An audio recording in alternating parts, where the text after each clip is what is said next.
Je rentrais du bureau et avant de rentrer à la maison, je suis venu vous dire un petit bonjour. Bravo, Philippetto. Asseyez-vous. Merci ma tante. Voulez-vous voir quelque chose? Merci ma tante. Et il faut que je rentre, car si mon père ne me voyait pas à la maison, vers à moi. Ben dites-lui que vous êtes venu voir votre tante Marina, que pourra-t-il dire? Si vous saviez, il est toujours après moi, il ne me laisse aucun moment de liberté. Bon, de côté, il a raison. Mais chez votre tante Marina, quand même, il pourrait bien vous laisser venir. Je le lui ai dit, mais il ne veut pas que je vienne. Bah... Oh, merde. Un vrai sauvage. Comment? Un vrai sauvage. Oh, un vrai sauvage. Ah, avec mon mari, ils se sont bien trouvés, hein. Mon oncle Simon est-il ici? Mais non, pas du tout.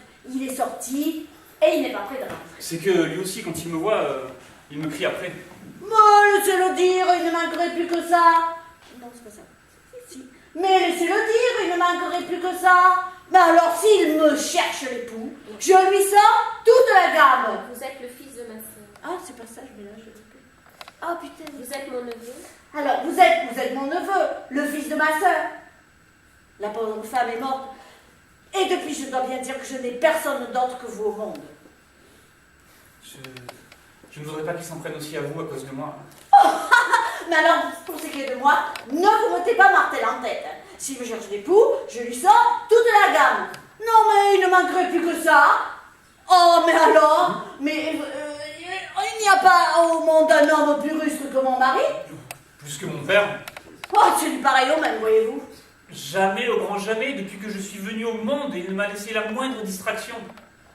Les jours de semaine, je vais du bureau à la maison. Les jours fériés, dès que j'ai fini mon devoir de chrétien, je file à la maison. Il me fait accompagner par un domestique. Et pour que celui-ci m'amène ici, ça a été la croix et la bannière. Pas une seule fois à la Giudecca, pas une seule fois au Castello. De ma vie, c'est bien le diable si je suis allé 3 ou 4 fois à Place Saint-Marc. Ce qu'il fait, il veut que je le fasse. Le soir, on rentre du bureau à 8h, on soupe, on se couche et bonjour la compagnie. Oh, pauvre petit, il me fait de la peine. Il faut certes tenir la jeunesse en bride, mais trop c'est trop. Passons. Moi, ce que je voudrais savoir, c'est si ça va continuer comme ça. Vous avez atteint l'âge de raison. Il devrait vous laisser un peu de liberté. Vous ne savez rien, ma tante. Non, quoi donc? Mon père ne vous a rien dit. Ah, il y a longtemps que je ne l'ai vu. Ah, vous ne savez donc rien. Non, qu'y a-t-il de nouveau? Si je vous le dis, le répéterez-vous à mon père. Mais non, soyez sans crainte. Prenez-y garde, voyez-vous. Mais puisque je vous le dis, Eh bien voilà. Il veut me marier. vraiment? C'est lui qui me l'a dit. Mais a-t-il trouvé la jeune fille? Oui, madame. Et Qui est-ce? qui est-ce? Je vais vous le dire, mes chères tantes, pas un mot. Oh, mais vous allez me mettre en colère. Pour qui me prenez-vous? C'est la fille de monsieur Leonardo. Ah oui, oui, oui, je la connais. Enfin, je ne la connais pas personnellement. Je connais Madame Margarita, sa belle-mère.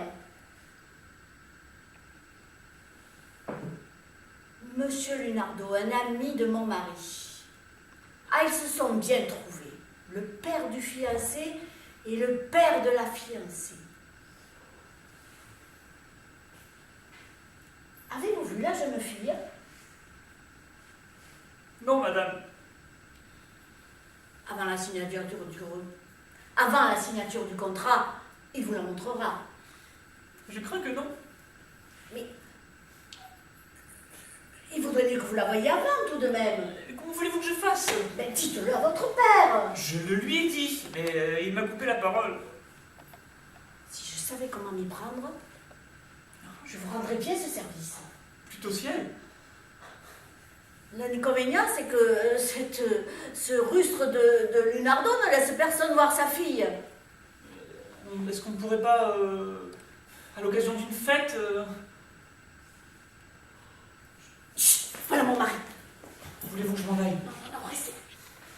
Bon, ok.